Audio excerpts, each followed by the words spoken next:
So you filed your tax court petition, and now the IRS is requiring you to go to appeals before dealing with their trial attorneys. This is typical, but here's what most business owners don't realize. This appeals meeting is an extremely important step in resolving your IRS dispute. I'm Andrew Bosserman, former IRS agent, current tax attorney, and founder of Boss Tax Law. In this video, I'm going to show you exactly how to prepare for your appeals meeting, because this is often a great chance to settle before you're facing IRS lawyers in a courtroom battle. Here's what most people don't understand. Appeals officers want to settle cases.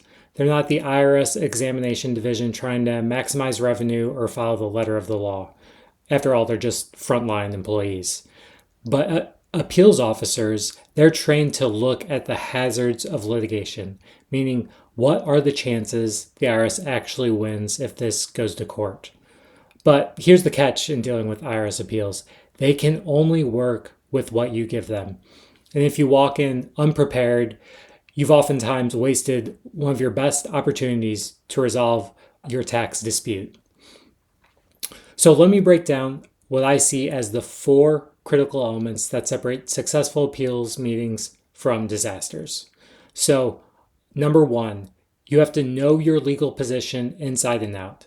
This isn't the time for gut feelings or thinking that you're right. You need cold, hard legal analysis. So for every issue the IRS raised, you need to be able to answer at least the following questions. What's the specific tax law or regulation that supports your position? What court cases have ruled on similar facts?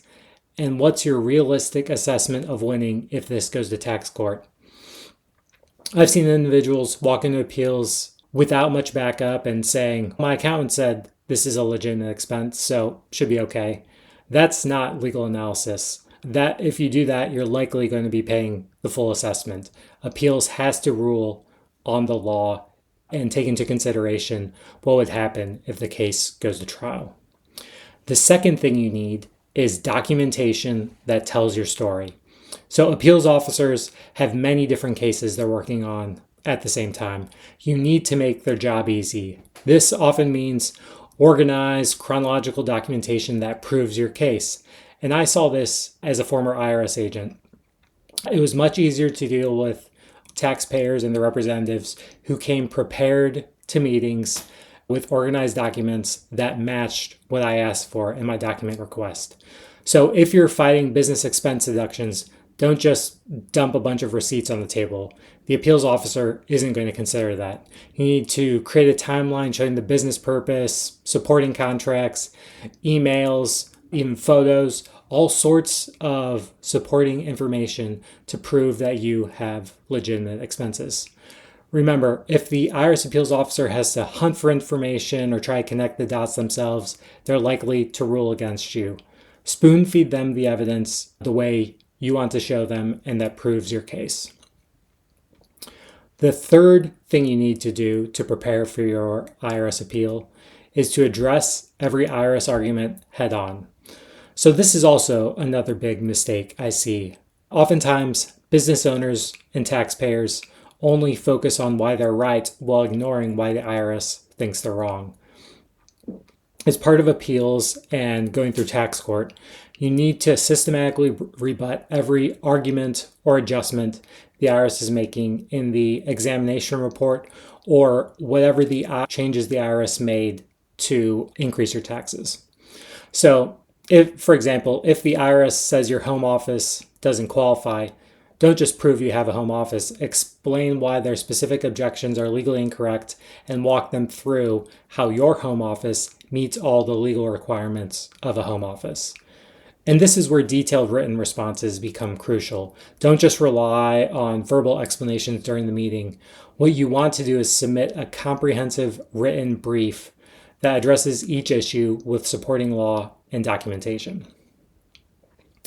And the fourth thing you need to do to prepare for appeals is have strategic settlement positioning. So here's where experience matters. You need to understand not just your legal position, but also your practical position.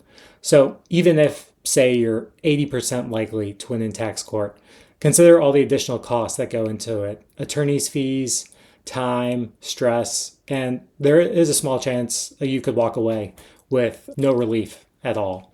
So appeals officers understand this, and they're often willing to settle based on the hazards of litigation. And also understand that calculation goes both ways. The IRS also has to spend lots of time, money, effort to try your case in court as well.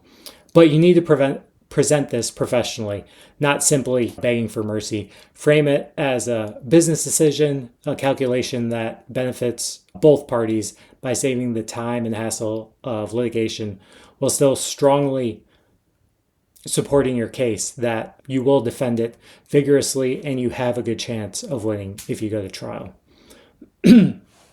So, a lot of people also think that the appeals meeting is where you make your case. This is wrong. The real work happens much beforehand with your written brief or explanation. So this document should be comprehensive, cited, and organized like a legal brief. So you want to include a summary of your position, detailed factual background, legal analysis for every disputed issue, supporting documentation that's organized and tabbed and easy to find, and your proposed resolution or how you think the IRS should rule. So I typically submit this well in advance before any scheduled meeting, and oftentimes the appeals officer will set a deadline for you to provide it. And you want to submit it well in advance because if the appeals officer reads it and agrees with your position, then you might not have to have a meeting or the meeting becomes essentially a formality.